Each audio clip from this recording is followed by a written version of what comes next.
Right. Much smaller group than usual, but I will get started anyways. So we're going to talk about objection handling. Mostly for buyers, we're going to go over just a list of different objections that buyers can have. But it's not much different than objections that sellers would have. The mindset needs to be the same. The system needs to be the same. So the system we always use is the AAA method. So the first A is acknowledge. The second A is answer. And the third is action, asking for the order. The order in this case being the buyer agreement. Okay. Now, from my experience, there's typically not as many buyer objections that there are seller objections. And the main reason for that is the fact that on the buyer side, the service doesn't cost the buyer anything. Okay.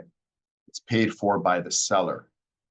Therefore, the commission objection isn't one that typically gets used ever, unless they're looking for some kind of buyback. Okay. So that eliminates the main objection in real estate, which is commission. Okay. But there's a lot of other ones that they can bring up. You know, a lot of them can be timing. They can be things like I want money back. There's a whole bunch of them, which I'm going to go over. But the system doesn't change. Acknowledge, hey, totally understand what you're saying. And then you have to acknowledge it because it shows that they're listening. And it also shows that you care about what they have to say. The problem that most people do is if somebody gives them an objection, they'll get mad and they'll be like, no, but it's this, right? But you have to be compassionate about what their objection is. And the more you acknowledge it, the better chance you have of them liking you, them understand that you're listening, and you actually getting the document signed, right? So typical, and I'll just pull out like a listing objection because I want you guys to understand the difference between clear objections and unclear objections. Clear objections are unclear objections in disguise. So for example, on a seller objection, they can say something like, oh yeah, well, I need to think about it. That's an unclear objection because you don't know what they need to think about, right? Could be anything. They could really be thinking about commission. They could be thinking about using another agent. They could be thinking that the timing's not right, that they don't like the price you gave them. So you got to figure out what it is, which is simple. Hey, I need to think about it. Hey, totally understand this is a huge process for you guys. It's a huge process for anybody. So I can understand that you'd want to think about. But let me ask you, is there anything specifically that you're really uncomfortable with or, kind of need to think about?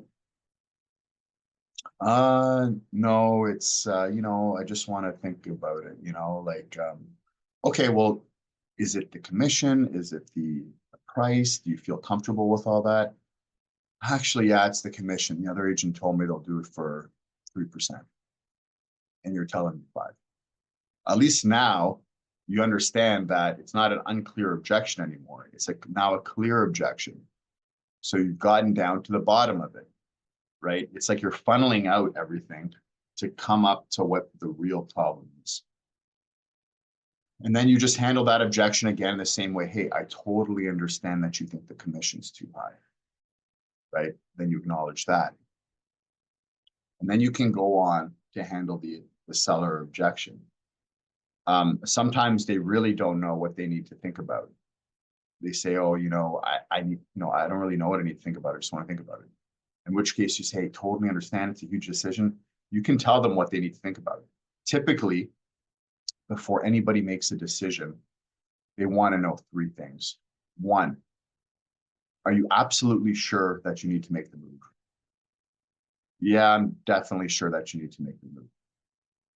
Is the price that we came up with, that we just looked over, the comparative market analysis, do you feel like that's the right price for us to put the home on? Yeah, I feel like it's the right price. Okay, yeah, and the third one is quite simple.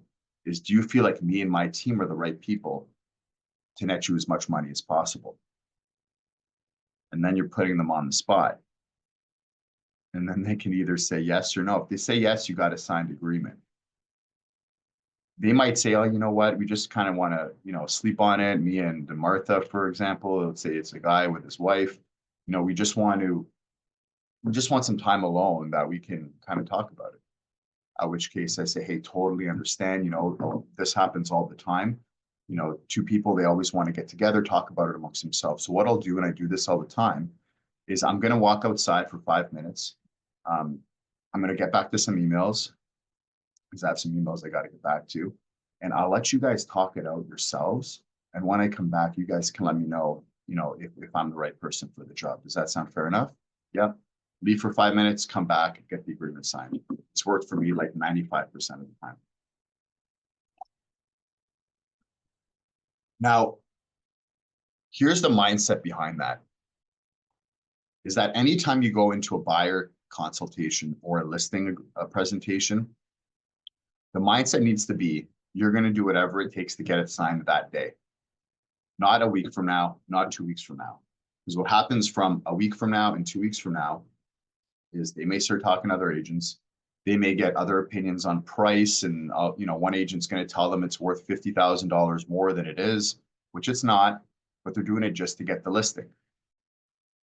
So you want to avoid all that and get them to commit that day. Now, to get them to commit that day, you need to at least have 4 touches beforehand, which means you need to do a pre-qualification call, make sure you know everything about the house, everything about their motivation, everything about their timing. You need to know what they think the house is worth. There's a full pre-qualification script that you need to go over.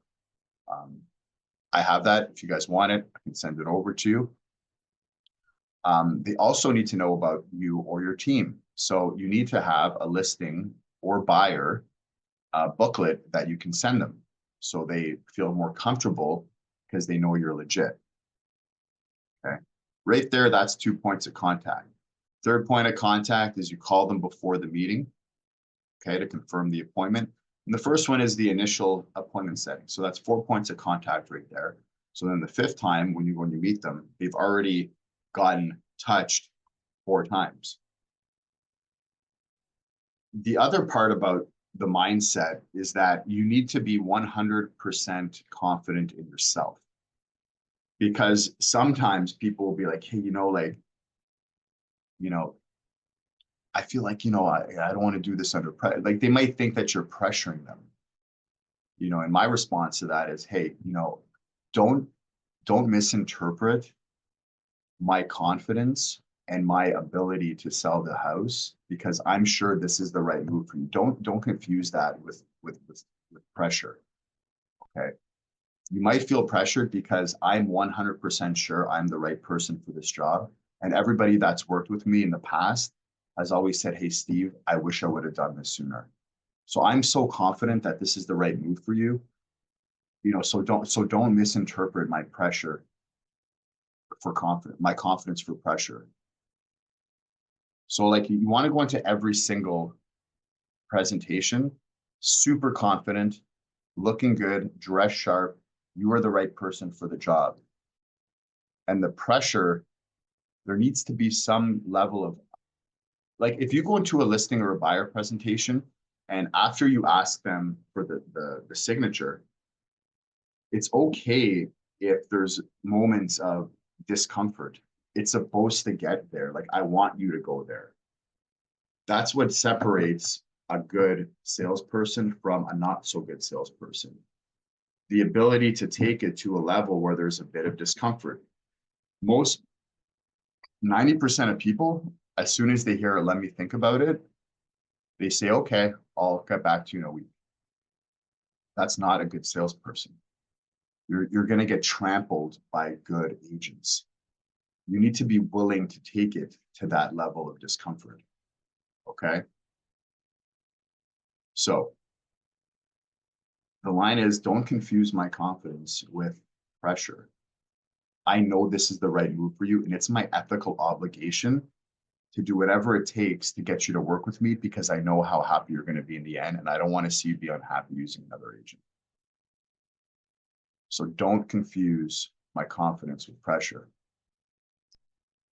It's my moral and ethical duty to do whatever it takes for buyers and sellers to work with me because I know that I'm going to do such a good job for them that it's going to work out for you in the end. Okay. So that's what I say to people if they think that I'm pressuring them. It's my moral and ethical obligation. Start using terms like that. People are like, wow, this person stands out. Like they are confident in themselves. We want to sell a home or show them homes. I mean, they're going to purchase the biggest asset of their life, or they're going to sell the biggest purchase of their life. They want to work with somebody that's super, super diligent, super, super confident. Okay. Because you're going to make them more money or save them more money. They don't want to work with a person that they can run and trample all over, right? That's going to be at their beck and call.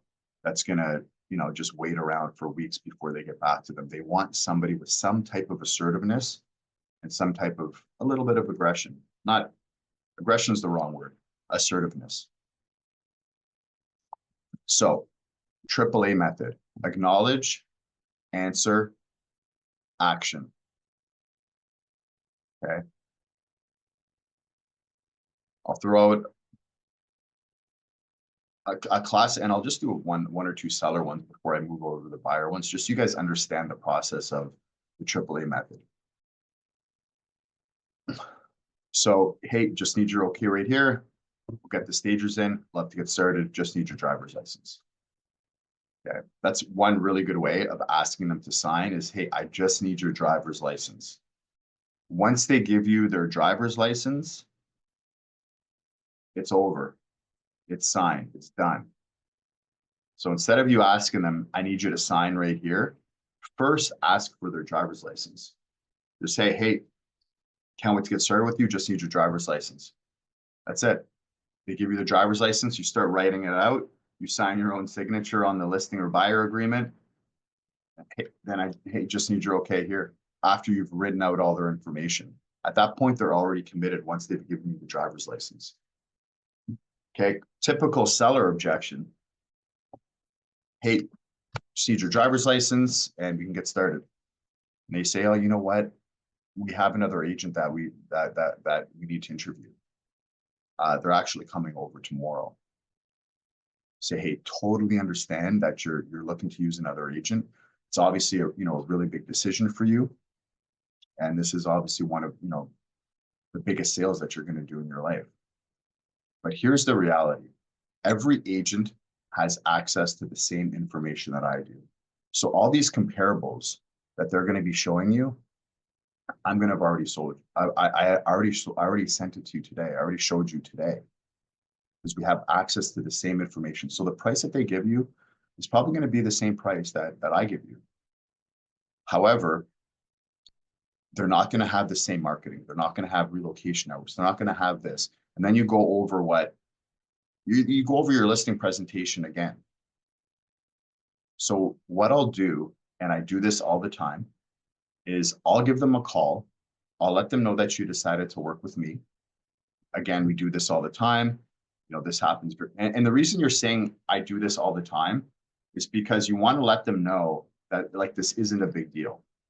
Hey, I'll give them a call. I'll let you know they decided to work with me. And if they decide to bring a buyer for the property, then hey, I'll give them 2.5% out of the commission. So it's going to benefit them regardless. Sound fair enough? And oftentimes they'll be like, yeah, okay, sure. And I can just say, hey, what's their number? I'll give them a call right now. So it's about having the confidence. It's about making the situation seem like it's not a big deal, because they might think it's a big deal. But if you tell them that it's not a big deal, and it happens in the industry all the time, then they feel more comfortable. They feel more comfortable doing it, right? So And I've been to listing presentations before, and I'm driving on the way there, and I've gotten calls from agents being, hey, like they just signed with me, like no point coming. You know, I'll give you 2.5% if you find a buyer. And I'm like, good job, man. Good job, right? Because they actually did a good job. Not many agents can pull that off. So let me share my screen here. And I'm going to get into just some buyer objections. I know I spend a little bit of time on how to kind of tackle seller objections, but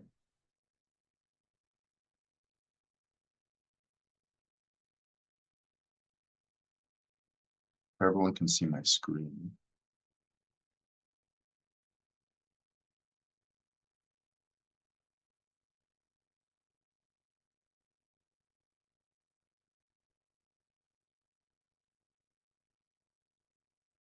So here's one.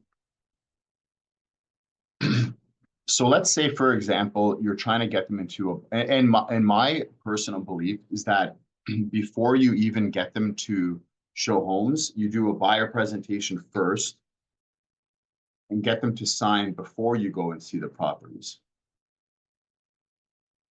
So sometimes they might say, hey, can we just go see the homes before we do this meeting? And you can say, hey, that's great. You started the process. That's amazing. I'll tell you what, why don't we meet for half an hour before our showings, and then we can head to the selected properties from there. I know the thought of the meeting can be boring, but it's going to be super exciting meeting you so I can know all your criteria in detail so I can be the best service to you before we go on the showings. Does that make sense? Okay. You say, well, why do I have to sign a buyer brokerage agreement right now? Last time we purchased a place, you didn't have to sign anything. Hey, totally understand where you're coming from. Buyer agreements are put in place to help us clearly define a relationship. We have the agreement to simply protect all of us. And then you can say, what we can do is we can just make the agreement.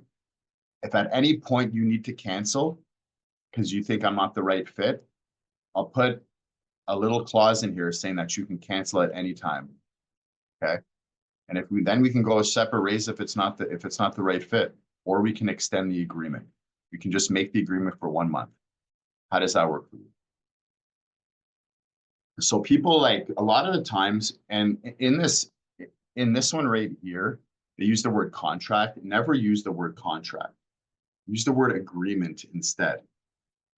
So if they're having like doubts about it, say, hey, you can just make the agreement for 2 weeks. If you don't like what I'm showing you and you don't like my service, we'll go ahead and cancel the agreement. And you know what? If you really, really do like my service, which I'm very confident you will, then we can simply just extend the agreement. How does that work for you? Okay. So people don't like signing agreements because they feel like they're bound to it. They can't get out. But if you let them know that they can cancel at any time, they're way more likely to sign with you. Okay. This is a good one right here. Sometimes people don't want to go through the pre-approval process because they feel like they've already got it. Hey, financing is not going to be an issue. I don't need to get pre-approved. I don't need to talk to your guy. Say, hey, you know, that's amazing. I appreciate you telling me that. I'm glad you're in a good position here.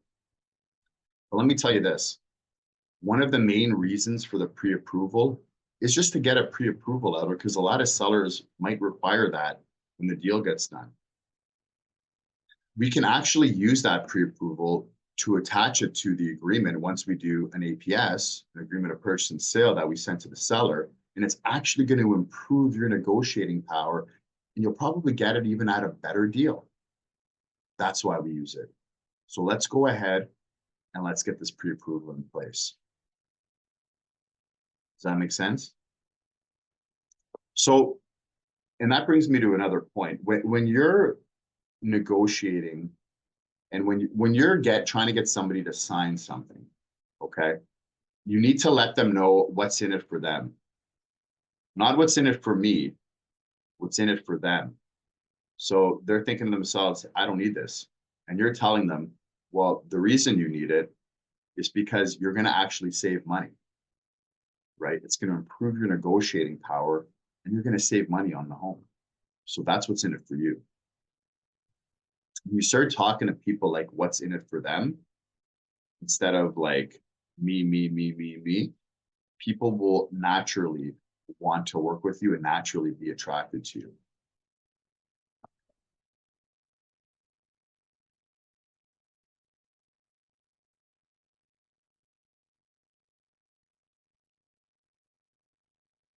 So brings me to another one. I've been on a few showings with another realtor. I'm receiving properties for a few realtors in town. Hey, I'm glad you started the process already. I know the industry can be a little confusing with compensation, so let me explain quickly how I'm paid. In almost all cases, the seller is responsible, both the realtor and the buyer's commission. Therefore, we actually don't get paid until the transaction closes. For that reason, we request our buyers to remain loyal to us and we'll remain loyal to you. So you show me some loyalty, I'm going to show you 10 times more loyalty than that. Okay. I'll tell you what, we'll go over all the information we went over today. And then you can let me know if you want to work together so that it's a win-win relationship for both of us.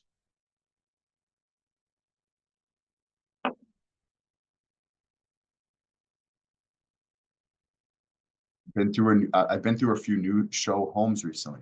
Hey, that's great. I'm glad you started the process already. Dealing with new homes can be slightly different than resale. I can definitely help you work with builders as well. Tricky thing about their model is that they require for me to be there the first time you go through the sales center. So I'll tell you what, can we touch base with the builders you've met and let them know that you'll be represented with me? If not, I do understand, but I will have to advise. If not, I do understand, but I will not be able to advise you as you work through that transaction. Are you okay with us having a quick conversation, or would you prefer to go at it alone? So here's one of the things that you can say when it comes to new construction is the most important part about my job is to make sure that you're getting a good deal. Before you go to the builder center, what we're going to do is we're going to look through all the comparable sales of new construction homes in the area from other builders. And also we're going to look at the resale homes around the area as well to make sure that you're getting a good deal and make sure that you're not. I've had, clients in the past, they bought in a home without doing any due diligence, not looking at the comparable sales, and they ended up losing a lot of money. So my job is to make sure that we're getting a good deal. And that's whether it's new construction or resale. So what's the value here? The value here is that you're going to make sure that they get a good deal because you have access to all these comparable sales and you're going to do the due diligence beforehand, before they go to the sales center to make sure that they're not overpaying, right?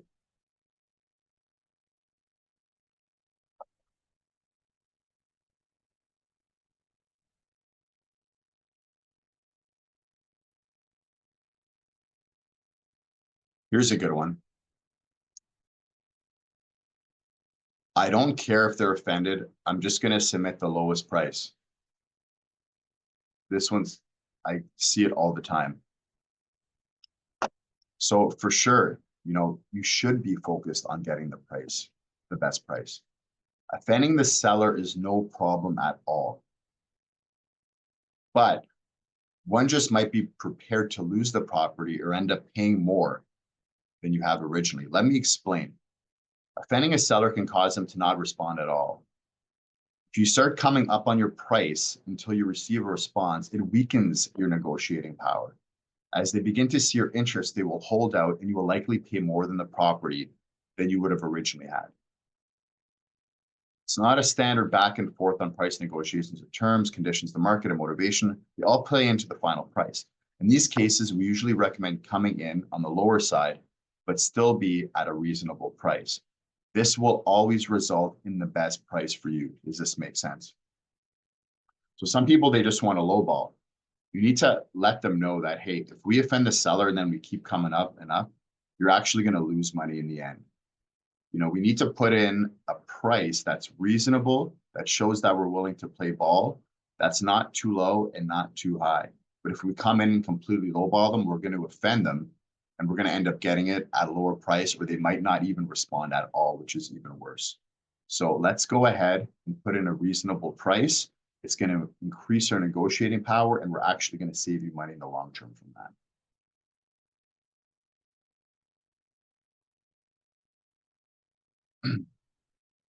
Next, all I want in a home is the best price out there. I want the best deal. Hey, I'm glad you're focused on finding great value. I can certainly help you on this front.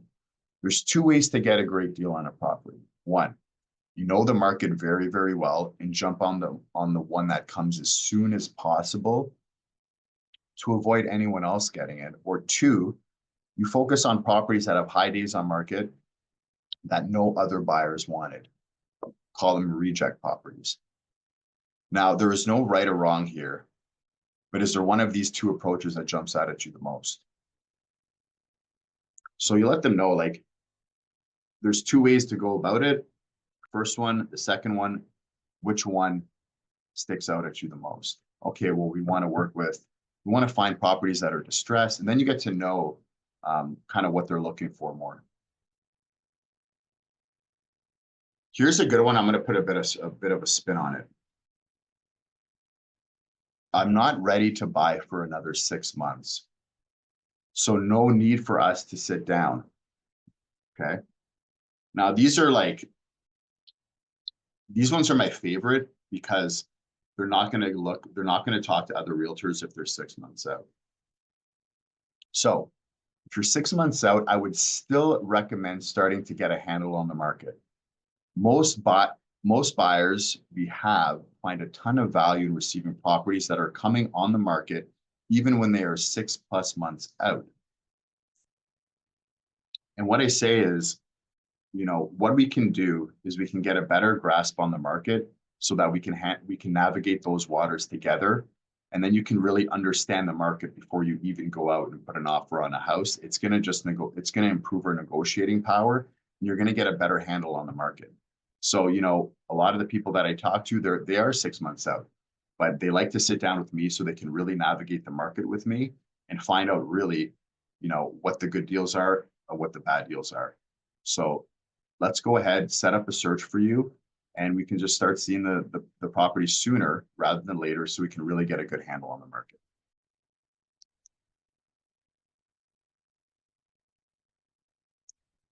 Does anybody have any questions on any of this so far?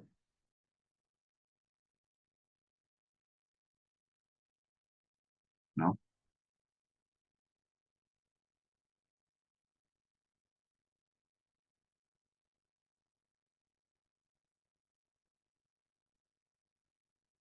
So here's a commission kickback. If I already have the property I would like, well, not, it kind of is. If I already have the property I would like picked out, would you provide me with commission back so you don't have to work as hard? Hey, it's great that you'd have a property in mind. If we don't have to tour through as many homes, that does cut down on time. The true value in a trusted realtor is advising, negotiating, and bringing the deal to completion, making sure that it's a smooth transaction. It's not just about finding the property, okay? As a rule, we don't do commission kickback, as it's typically not permitted where we're from. This is because the commission agreements are between the listing brokerage and the seller. So our compensation comes from the listing brokerage, which means you don't have to pay anything. Does that make sense? I'll tell you what, if this goes quickly, I'll make sure you get some great seats at a hockey game, and I'll bring you to a nice dinner beforehand. So you got to let them know what the other value is. They're like, well, if I find the property, can I get a better deal? Can you give me money back? And you simply say, hey, I totally understand if you find it, it might happen quicker, but the real value in using me isn't just finding the properties. It's advising you, it's negotiating to make sure that you save as much money as possible, and making sure that the deal actually closes and comes to completion, and also making sure that you don't overpay for the property. Okay.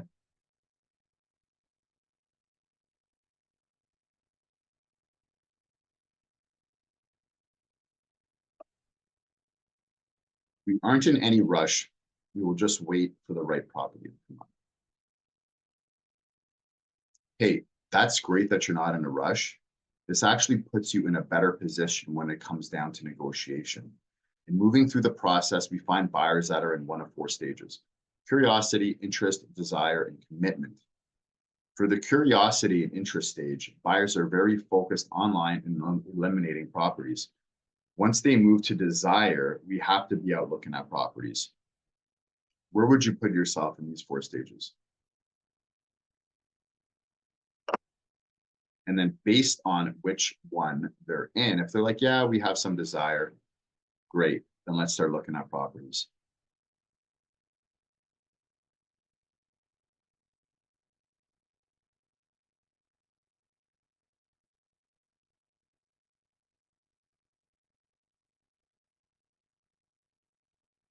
What should I be looking at for when I go through a house? Hey, that's a great question. Although that can depend on the buyer, I recommend looking for things you can't change and picture your life in the home. I'll be pointing out important drawbacks or positives that may affect you on the resale market. Also, I can answer any questions you have as we go through. Of most importance is picturing your life in the home and determining if the layout works for you.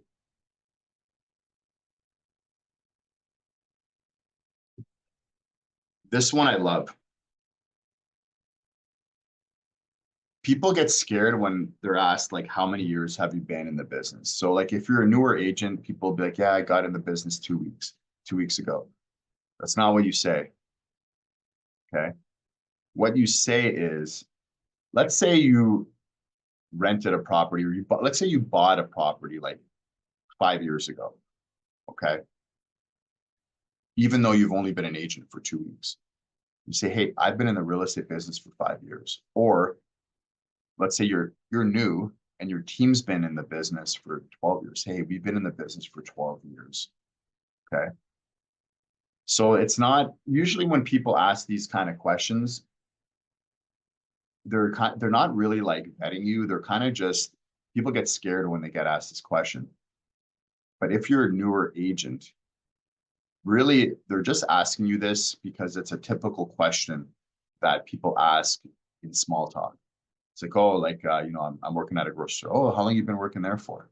Like, they're not really like looking to see that you're, been in the business 20 years. They're just making small talk. But you also don't want to let them know that you've only been doing real estate for a few weeks or whatever it is, right? Hey, great question. My team's been in the business for 12 years. Last year we sold X amount of homes, we're one of the top teams, whatever it is. Or if you're a single agent, hey, I've been in the real estate business for 5 years. Everyone that works with me says they wish they would have worked with me sooner. I've sold X amount of homes this year. So you got to just be confident. Never be scared just because you're a new agent, right? If you've bought or rented property in the last 2-3 years, then you've really been in the business for 2 or 3 years. So don't be afraid when this question comes up.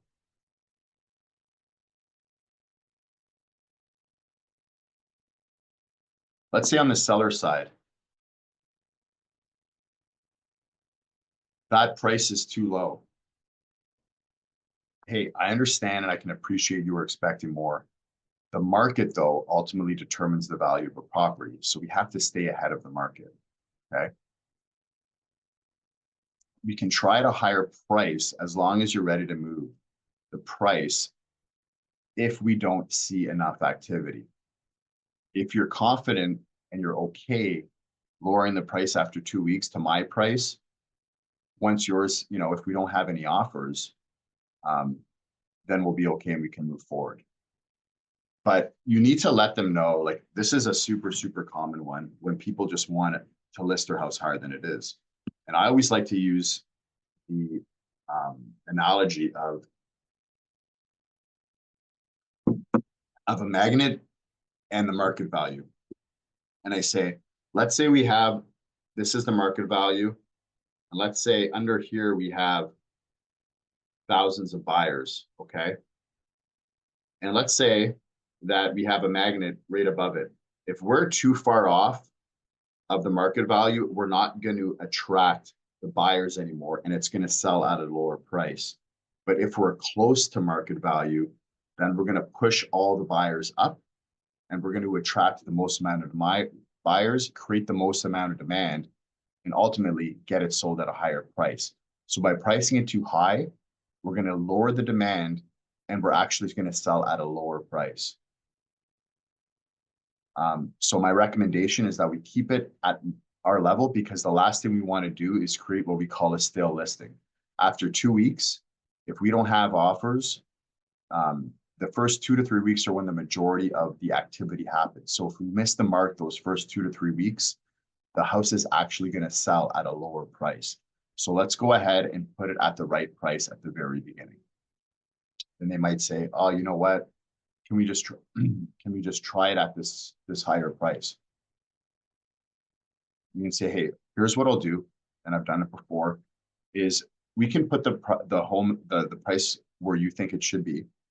But after 3 weeks, if we don't have any offers, then we're going to have to put it at the price that I recommend based on what the market is telling us. Does that sound fair enough?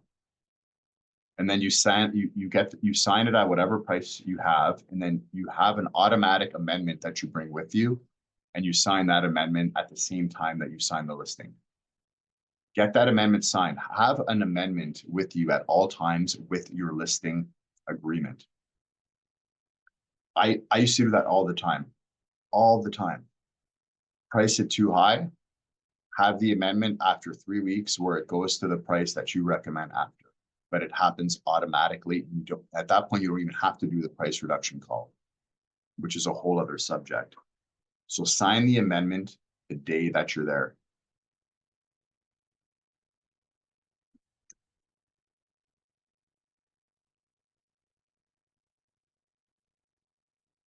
And this is kind of just another way to spin it. You want to start higher and test the market. Okay, the choice is always yours to make. We'll back you 100%. You just do not want to see you chase the market down and you end up with a lower price than anticipated based on this evaluation. And then you can just say, so what we can do is we can put it at your price. And after 3 weeks, if we don't have any offers, we're going to go to the price that the market is recommending. Not that you're recommending, but the market is recommending.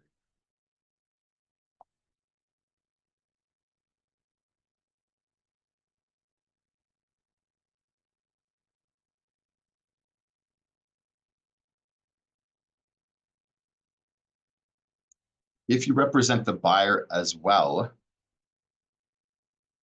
what will your commission be? Hey, that's a great question. Sometimes it's rare that it occurs.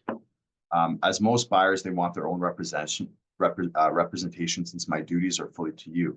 If it's our buyer that we have been working with, then we cannot alter the commission. However, if the buyer comes from simply a sign call, then we will discuss a fair commission adjustment to our team to handle both sides. We believe everything about this process is fair. So honestly, when it comes to double ending, like let's say my commission's 5%, okay? And they have a commission objection.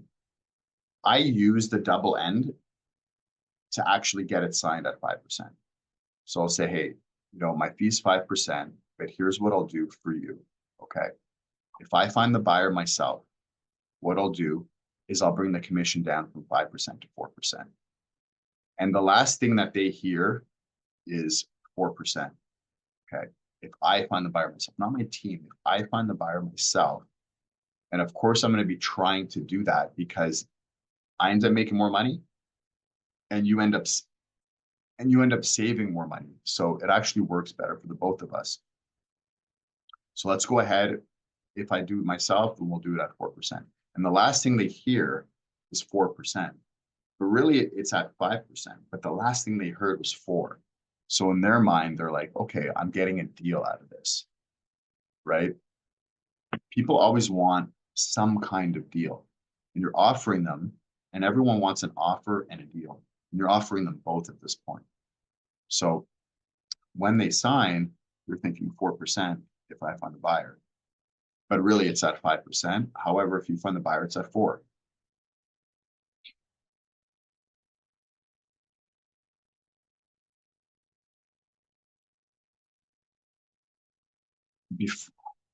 Does anybody have any questions or any object, like, I'm here because if you have some objections that you've been hearing, I can help you kind of navigate through those waters. Is there any objections that anyone here has had that they would like me to handle?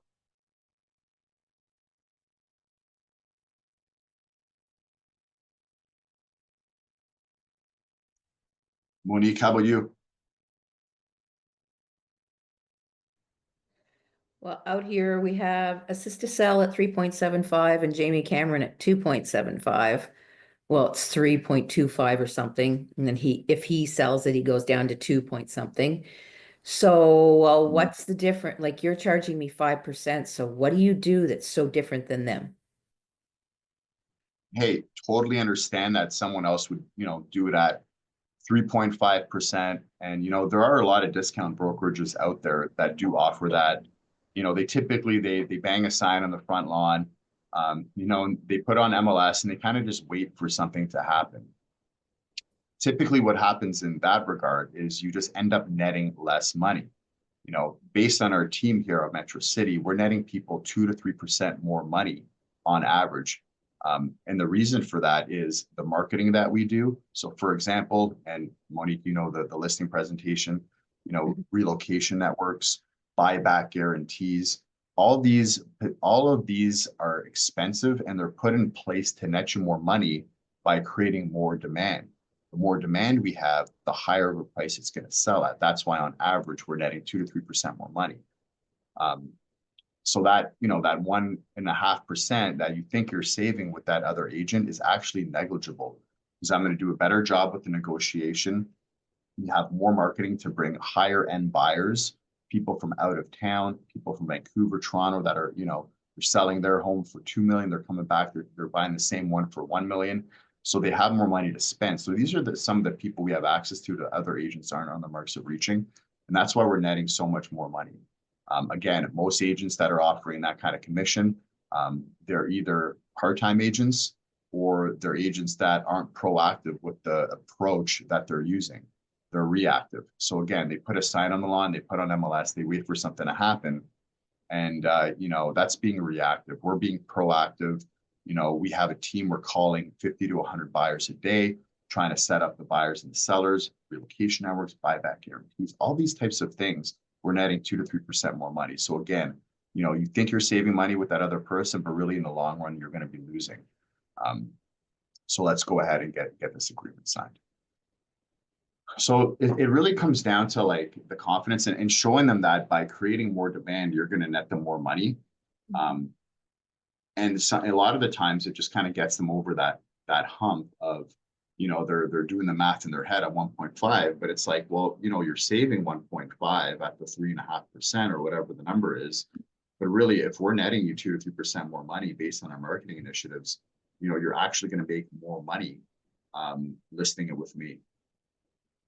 And we're going to, and the negotiation is going to be smoother. We're going to negotiate more money.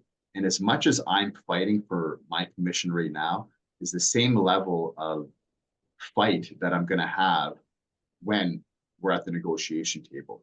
If they're willing to drop their commission that much, imagine how much they're willing to drop the price once they get an offer in hand of your property. Yeah, I use that quite a bit. Like, I'll tell them that, they're not even negotiating for themselves, let alone for you when they get to the point of negotiations. So yeah. And I used the line, like, if they're willing to drop their commission by that much, and I asked them the question, like, did they start with that, or did they, did you bring them down to that price? And they might say, oh, like, they started at 4 and I got them down to 3.5, or they started at 5 and I got them down to 3.5. And I say, well, what you're telling me is that you out negotiated the realtor that is about to negotiate the biggest asset in your life. I fight for my commission dollars just as much as I'm going to fight for getting the price of your home as high as possible.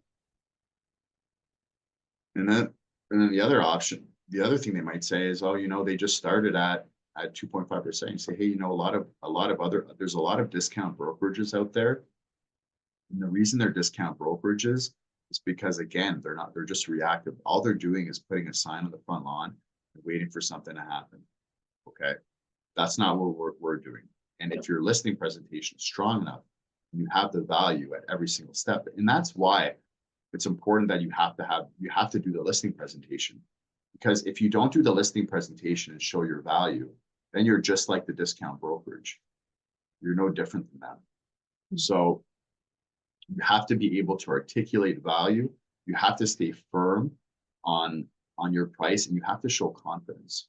You have to really, really display the fact that you're going to net them more money based on your marketing and based on your negotiation. Right now, is that going to work every single time? Well, probably not.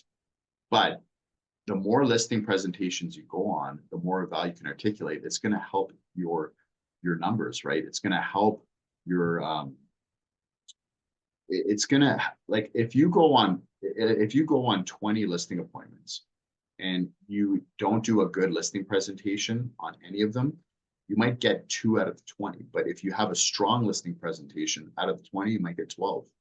Mhm. So it comes down to numbers, and it comes down to articulating your value on every single one. So for example, I've gone to places before and they're like, just get to the price, get to the price. And I'm like, hey, I'm going to get to the price. But first, I just need to show you how much value you're going to be getting so you understand how we're going to net you more money.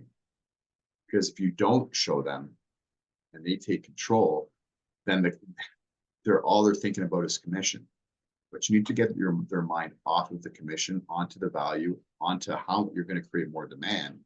And then the commission objection is going to be much easier to handle after that because you've already explained it to them. But don't just drop your pants like right away when people are like, oh, this person's going to do it for 3.5. Okay, I'll do it for 3.5 too. People care. And that's why you always at the beginning of any presentation, you have to ask them what their goals are. And their goal is typically going to be to get as, I want it to sell at the highest price. So what you're telling me is you want it at the most amount of money possible, right? Yes. Well, then if it comes down to commission and you can articulate that you're going to net them more money based on the marketing that you're doing, then the math will make sense. If we can get you 2 to 3% more money, this other person that's offering you 0.5% less or 1% less, that's not going to be any issue because we're going to net you another 1% based on our marketing initiatives. But you have to be able to articulate that very, very well in the listing presentation. And if you can't, you're going to lose out to other agents that are offering less commission. Some people, all they care about is commission, but you have to try on everybody, right? Yeah. And you need to focus more on finding the motivated, and like sometimes those people that will only do it for 2% or they're going to use a discount brokerage, like, those are some of the worst people to work with anyways, because they're going to make your life a living hell regardless. So, you got to focus more on just finding the motivated, finding the right people to work with, because sometimes you don't want to work with these kind of people anyways. But regardless of that, you need to really be able to articulate your value and focus on the demand you're going to create and how we're going to net you more money. Just over and over and over, you need to remind them that. And that's why the listing presentation is so important. Sometimes people, they want to exclude people from the listing agreement. I'm already talking to them, they may be interested in their home. Hey, absolutely. We completely stand behind having our marketing leading to the buyer. We're willing to do X amount of week exclusion, but just having you to cover the startup marketing costs. From there, you are free to go through the whole process on your own. Or we can represent you on the transaction, charging you only the listing side of the commission. So if you find the buyer, then we'll save you the buyer side. Or would you prefer to go at it alone? So sometimes people, like, their friend might want to buy it. They say, how about if I find the buyer? So then, hey, it's 5%, 2.5% goes to the selling side and 2.5% goes to the buying side. If you find the buyer yourself, it doesn't happen very often, but there's a few people that you've already shown that you mentioned that we can exclude from the listing agreement. In that case, I'll just take the listing side and I'll give you back the buyer side. Sound fair enough? Or would you prefer to just go at it alone? Typically they say, you just do it, right?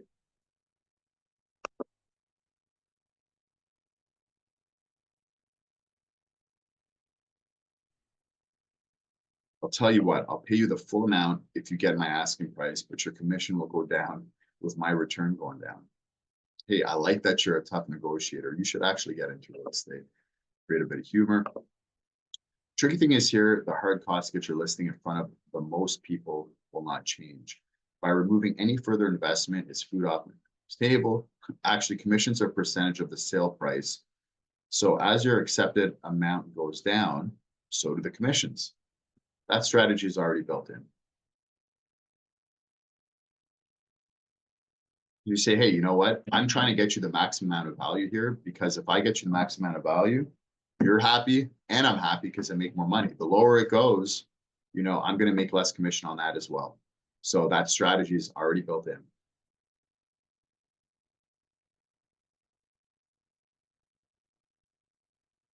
My basement doesn't have permits, but I don't want to disclose this. I can fully appreciate and understand your desire to not have this affect your bottom line. You simply disclose this to avoid you getting sued down the road when you're moving into your new place. There have been recent cases where buyers have taken the seller to court for not disclosing. It's actually a legal requirement. I'll tell you what, we will just put in the realtor mark so agents will know, but it won't be visible on public MLS. Does that work for you?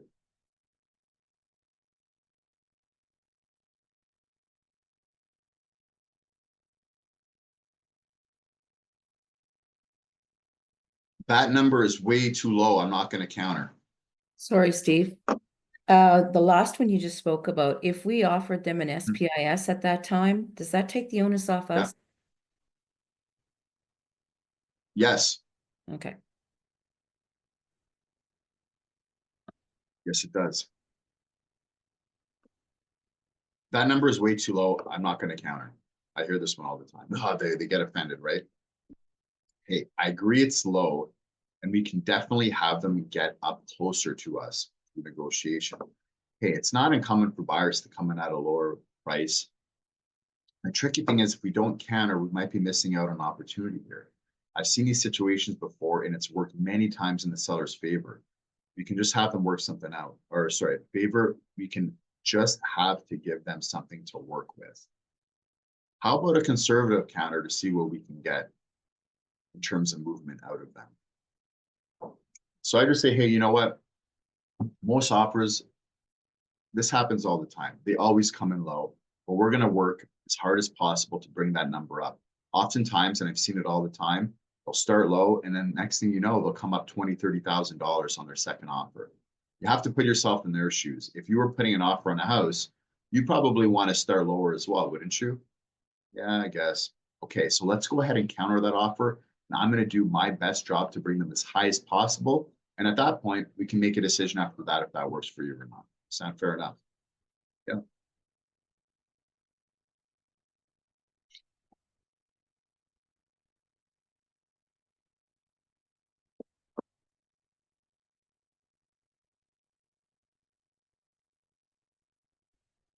Let's try and get another couple of grand out of them. Hey, definitely can. It's also really powerful to enter into the conditional period on good terms. I've seen countless deals fall apart because of frustration, and both the seller and buyer lose. Sometimes it works best to do everything we can to stay on the best terms as we move into conditions. Just know that I'm behind you 100%. So like, another thing that I do is like, let's say that we're, I don't know, $2,000 apart, and the deal can't, like, no one's budging. On the buyer side, what I'll do is I'll write out for them how much that $2,000 is going to make in the difference of a 30-year amortization period. And the number is typically like a $1. And you say, hey, we've been on the market for 2 months now. So far, this is the best offer we've gotten. If let's say it's 5,000, whatever the number is, based on this number, okay, we're only looking at a $1 difference per month over a 25-year period. Do you really want to let your dream home die because of $1 a year or whatever the number is? And then they can kind of figure that out themselves. Yeah, okay, you know what, whatever, let's just go ahead, right? On the seller side, and it's one of those things that if they're not okay, like let's say on the seller, if they're not okay with the price because it's $2,000 off, it can be one of those things. Well, hey, let's ask them if we can leave the TV behind, or leave this behind, or leave that behind. Take it off of price, put it on something else. Sometimes it can be, you know, different items in the house. Sometimes it can be the closing date. Sometimes it can be the conditional period. It can be a lot of different things. So try and work that out before you go back onto price. Now, if there's absolutely nothing that you can do, okay, and it's your $2,000 apart, in my opinion, okay, and some people will battle me on this. If you can take 1,000 off your commission and 1,000 off the other agent's commission, it's worth doing. And I'll tell you why. Some people are very, very sensitive to this. If it's not a lot, you got to think about what your time is worth. If instead of making 15,000, you're going to make 14,000, okay? Is it really worth the risk of, number one, your time, which is expensive, and number two, the potential that you might not get another offer? Like every time an offer comes in for me, I'm going to do whatever it takes to get that deal done, whatever it takes, right? Some people are they don't fight hard enough. They just get an offer. They're like 2,000 apart, 5,000 apart. Like, sorry, we couldn't reach a number. Do not let that happen. Your time is way more valuable than $1,000 if you're making $10,000 off of the deal. If you have to take off 500 or whatever the number is off your commission, and that's the only way to do it at the very end, in my opinion, do it. But that's the last resort, okay? Because your time is more valuable, and there's a chance that you might not get another offer on. So when you're at the negotiation table, you need to think of every possible way to get that deal done. And if it comes down to the last $2,000, first try focusing on other things. What can we give them of value? Better closing date for them. You know, some chattels that maybe weren't included before. A shorter conditional period. Whatever it might be to get the deal done. You got to do whatever it takes to get that deal done. This is only the first offer. Let's see if we can get another one before we accept anything.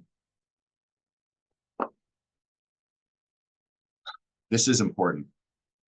Avoid this off the bat by letting them know in the listing presentation that your first offer is usually your best offer, okay? I'm with you in wanting the most for your place, but oftentimes these situations come down to risk tolerance. You could work with this one or wait for the next one. Waiting is a much larger risk because there's a chance that another offer might not come in. And like I told you during the listing presentation, your first offer is most of the time your best offer. So let's go ahead and work with this one and get as much that we can for it. Because I've seen many people not take the first offer, and guess what? The second offer that comes in is much lower than the first offer. And the reason for that is when a property is first listed, that's when the most demand happens. That's when the most buyers come through. That's when you have the highest chance of getting it sold at the highest price. If we end up waiting too long, we risk having a stale listing, and then the offers will come in lower and we'll get more bargain hunters at the table.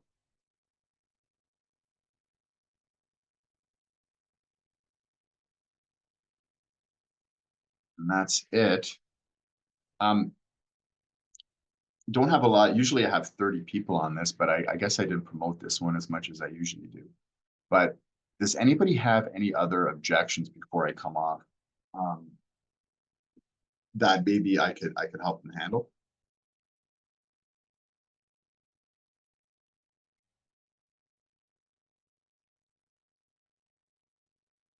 I can do them all. Other than the, you said it to us before, but I just want a refresher on it. When they say, well, we were interviewing two more people, you said something about then you want an opportunity to come back. How did you get it around that before they make a Sorry, decision? say that again. Say that again. Like you've interviewed, you weren't last. They tell you they have somebody else, but you said something about how you got an appointment to come back, at least give you a second chance before they make a decision. Yeah. So you're saying if they want to interview more agents? Yeah. Yeah. Yeah, there's a two-step approach. The first one is getting it signed and calling them and letting them know that you ended up going with me and that you do it all the time. Um, and that if they do bring a buyer, they're still going to get 2.5%. So it's not a big deal. They still win in the end. Like you want to make it sound like it's not a big deal if you go with me, because if they find a buyer, um, they're going to still get half of it as well. Mhm. Right. So it's, and it's the way you do it, because like they feel bad sometimes. Like, man, I really want to go with Steve, but like I told this person to come in 3 hours. Like, I don't want to waste your time. And you say, hey, this happens all the time. People say, they really want to work with me, but they have another agent that's going to be coming in 3 or 4 hours. So what I do is, and I do this all the time, is I'll give that agent a call. I'll let them know that you ended up going with me, which isn't a big deal again. And if they do bring a buyer to this listing, because I'm going to obviously tell them about the listing, and they already know about the listing, that I'm going to give them half of the commission that is going to come out of this property. So what I'll do is I'll give them a call. What's the agent's name? Oh, John, whatever. Oh, yeah, I know John. I'll give them a quick call. I'll let them know that you decided to go with me. And if they bring a buyer, I'm going to give them half my commission. Sound fair enough? Then they might say, and you start that off, and I missed the part, is when you start it off, you want to say that, you know, they have the same access as we Mhm. do to the comparables. They're going to be showing you the same comparables that I'm showing you. I know your time is valuable. What I'll do is I'll give them a call. And here's the thing, they're not going to have the same marketing initiatives that we have. Okay. They're not going to be able to create as much demand as we create based on this. There's only 1% of the agents that have access to this, this type of marketing. Um, so what I'll do, and I do it all the time, I'll let them know that, you decided to go with me, and I'll give them half of the commission if they find a buyer for us. And then they might say, no, I really, really want to see him, blah, blah, blah, blah, blah. And that at that point, you say, hey, totally understand. What I'll do is I'll don't sign anything until you meet with me again. Okay. Okay. So I know you're meeting them in 3 hours. Let's book a time now so that we can go over everything again. And I can reiterate the value, and maybe we can kind of figure out, what we have to offer, what they have to offer, and we can take it from there. So I can come by again tomorrow around 12 o'clock, or is 2 o'clock better for you? So don't leave without setting a second appointment, right? Okay. So just let them know, hey, don't sign anything after you see them. This is a really big decision you have to make. Let's sit down again, and then we can go over, what they have to offer, what we have to offer, and, we can take it from there. But I wouldn't sign anything with them right away, because, it's better if that we can really narrow down what is going to work better for you, and then set up the next appointment. But the two steps are, you try and call them to cancel it, or you set up a second appointment. Those are simple two steps.